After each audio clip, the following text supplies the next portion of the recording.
Hello everyone, my name is Brendan Snyder. Thank you so much for joining me and welcome to another episode of New Music Finds.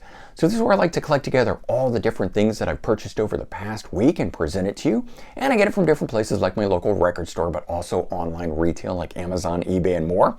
For this week here, I've got 4 CDs, a box set, and 6 LPs to run through with you. So 11 items total. We'll do that here in just a bit. But before we get started, if you're new to my channel and you haven't already hit the subscribe button, please click the button. Also leave a comment, hit like. All those things help support my channel. I would greatly appreciate it. And of course, by subscribing, you'll be able to stay up to date on really cool videos just like this one, where hopefully you can get turned on to some new stuff yourself.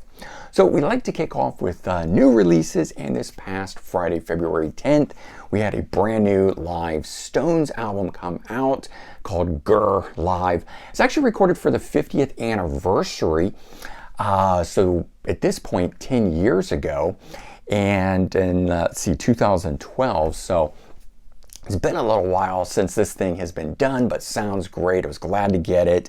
You guys know I'm not a big fan of live albums, but in certain cases I make exceptions, the Rolling Stones being one of them. In particular, this one here had a pretty good set list to it, and it wasn't quite the straight run-of-the-mill stuff that the Stones always do. So I was interested in it for other reasons beyond it just being a live album. But I have been collecting a lot of their archival live stuff, as for the most part, all of their live recordings have been really, really good. Moving on from the previous week, it took me a little while to get this one, which was unfortunate.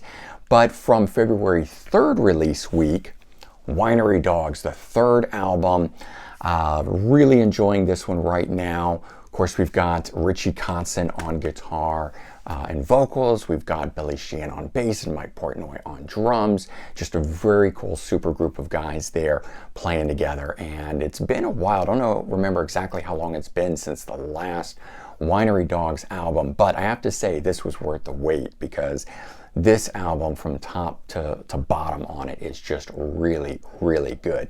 If you're a fan of Richie Kotzen, you're a fan of Mr. Big, or any of the stuff that those guys have done on the side, I think you're going to really, really enjoy this, because it is just a shred fest from both Richie Kotzen on guitar, but also Billy Sheehan on bass. And I'm really here as a fan of Billy Sheehan, but I also love Richie Kotzen as well. And then this one goes back a little bit further than that, and it's actually archival material here, but the group Holocaust, new wave of British heavy metal band, put out a box set, 6 albums, collected together some really cool early stuff here. And I ended up having to import it from the UK, and I got it. I have to say, very cool. I've really enjoyed this. And if you watch my New Music Now episode where I was unboxing this one right from the get-go, I was pretty excited then, and I've remained as such listening to it. The 6 albums that are in here, The Nightcomers, their debut album, very, very good stuff. That's the one I would tell you to go out and check out. It came out in 1981. Live Hot Korean Wine, which was a soundtrack to the video that was filmed. This band put out a debut album, and then as their follow-up, they filmed a video. And back in the early 1980s, it was very expensive to do that. And so I think it was 29 pounds, British money. But back in 1981-82, when they did that, that's crazy, because today 29 pounds would be a lot for a live release. But back then, even more so. So they put out a soundtrack, but that was just the promo copy of that thing, which you do get here. Then the band changes its name to Hologram, and it's only got 1 or 2 of the members carrying on from that. Then they decide to take and edit down and release a true live album from that show, Live Hot Korean Wine. And that's where the song The Small Hours is, that Metallica later covers on their Garage Days Revisited, that makes this band famous. That's why a lot of people know who they are. So if you're a Metallica fan, check out Holocaust. And then they take a last-ditch effort and they record one more album, which came out in 1984, No Man's Land, and that's on here. And a final disc that collects together their 4 EPs that they put out. So you get all of that in here. And it's all in this nice clamshell style box, which is very cool. booklet on the top of it with a nice little write-up on everything. The band later reformed and has continued on ever since, and they're still around today. But in terms of that early new wave of British heavy metal sound, it's only on those early albums. The stuff they did later, they got much heavier on. All right, then somebody left a comment, a message when I was talking about Canadian bands and suggested a group that I was not familiar with, a group called Trooper. So I picked up two for the show. I actually found it was very, very difficult to get any material by this band here. This is their 1976 album, so it is the same age as me, 46 going on 47 years old this year. And so it's sort of described as a bit of a, glam rock sound meets, and I forget what else the person was telling me, but it intrigued me, and I looked it up online, and their stuff is available to stream, so I listened to a bunch of it and was really into it. But when I went to try and buy the albums, it was very difficult. $40, $50 and dollars and up kind of a thing on eBay. And ultimately, I managed to get this one for about 15 to 20, somewhere in that range, kind of a thing. So I took a chance on it. And I have to say, I've been really enjoying it. I may have to shell out and get some of those other ones, but I'm kind of hoping I can get a deal at a certain point on them because they're hard to come by. Another band that has material that's hard to come by, and I bought one of their albums the week before, Head East, a different kind of crazy. And this is 1979, I think, is the year of this album, and it's their fifth album, but I had bought their debut album, Flat as a Pancake, which had the one song that I knew on it, which is the opening track on that album. So I can't say that I knew anything on this, but since their material is so hard to come by, scouring eBay until I found a price that I was willing to shell out for, because all their albums are really up there in the $40, $50 range or higher kind of a thing. I think I got this one for less than 10 bucks, but it's one of those things you just have to kind of keep hunting until you find somebody that doesn't know what they have, I guess. Ultimately, I got it though, and I'm glad to get that one into the collection. I've been enjoying that one as well. Hopefully I can track down the rest of the releases at some point. All right, and then I did a record show visit to a new place called Record Riot. It turned out this was in the back of a restaurant. Apparently in the spring and summer it's outside and it's much bigger, but I'd never been to this and heard about it, and was brought along by Anthony and Stephanie, who own Sound Exchange. So they invited me to come along to this thing. I know a lot of you guys had been asking, where's Anthony? All right, well, we finally managed to match up our schedules and go do something here. So if by chance you have not seen that Let's Go to the Record Store video, I'm going to leave a link in the description. You can check that out, but Anthony does appear in that with me.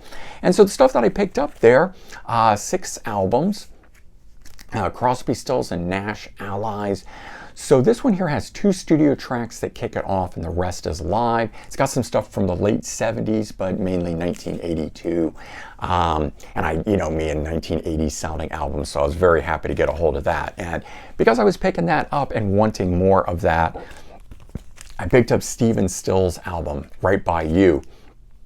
This is I can't see the date on it, but and this is an early 1980s album as well. Now the funny thing is the whole first album very 80s sounding. The whole second side of the album very not 80s sounding. So I was really digging side one of this thing, which has 5 tracks on it, and I was like, wow, that is so good. I may have to buy this on CD. I flipped over the vinyl and I'm listening to the second side of it, and I'm like, not so much for me. So glad I only spent $5 on it, but I do love that first side of that album. Maybe the second side will grow on me in time. And I've been listening to a lot of Michael Stanley Band lately, but his stuff very hard to come by. If you haven't noticed, a theme behind stuff I've been picking up. I'm kind of in a lull, a little bit of a slump musically, and so there just isn't anything out there. I haven't hit on a new band or something that I can readily find their stuff. So everything that I'm going after seems to be very difficult at the moment, but picked up Michael Stanley Band as I was listening to Heartland and a greatest hits that I have of theirs. But again, very hard to find anything else. So you can't fight fashion. This one is a mid to late 80s. It looks like 83, I think is the year on this one here. So I was enjoying that, and that's right kind of in the vein of Heartland. So it's just a nice continuation of what I was already checking out. Pick this up, Jay Ferguson, a solo album, keyboard player. I keep saying guitar player, and I don't know why. It's from nothing other than it just never really looked into it and always thought he was the guitar player until I looked into it. And I was, oh, geez, I made a mistake. You know, he's actually the keyboardist in the group. But this is from '77, so you know, I picked up 2 other albums of his from the later era. I guess maybe this was the first one, I don't know, kind of a thing. But I didn't realize it was from 1977. I actually was thinking it was into the 80s, but I got to look into how many actual solo albums Jay Ferguson has made.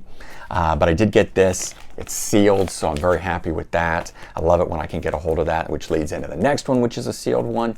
More George Thorogood. Second album, the only one and only George Thorogood album I don't have in my collection. So I was really glad to find this. It's from 1980. I've been trying to find it on CD and just never coming across it. It has been issued, but again, it's one of those rarer ones, so nobody wants to part with it. And if they are trying to part with it, they want to sell it for too much.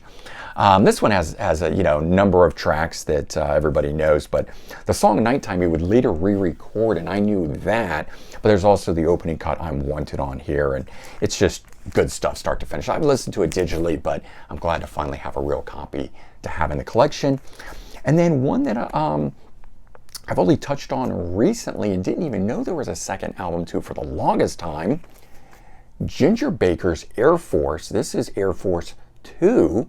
So the first album from, I believe, 69 is might be 70, live album of a supergroup sort of thing, and it's a jazz rock fusion sort of thing. The live album never did it for me, mostly because it's live, as I talked about at the top of the show. Not a big live album fan, and I know I say that and I buy live albums. It's a bit contradictory, but there's a whole rationale behind it for me. And most of it is just, if the show is very small and you can hear a lot of crowd noise and individual people yelling, I don't get into it. If they're really big shows and the crowd noise kind of goes to the background, I'm much more into it. Anyway, this one here is a studio recording. So as soon as I found out that Ginger Baker's Air Force made a studio album, I jumped all over it, kind of thing. I don't know if this ever had a CD issue. I have seen a couple things that listed as such, but not enough information or pictures of it to know if it's like an official release or not, or somebody's basically done a bootleg version of it. But finding it on vinyl, I knew I was getting the real thing. So now here's the weird thing. This is actually the back of it. This is the front. There's the spine. Not really understanding that. Maybe somebody out there that knows more about this when it came out at the time.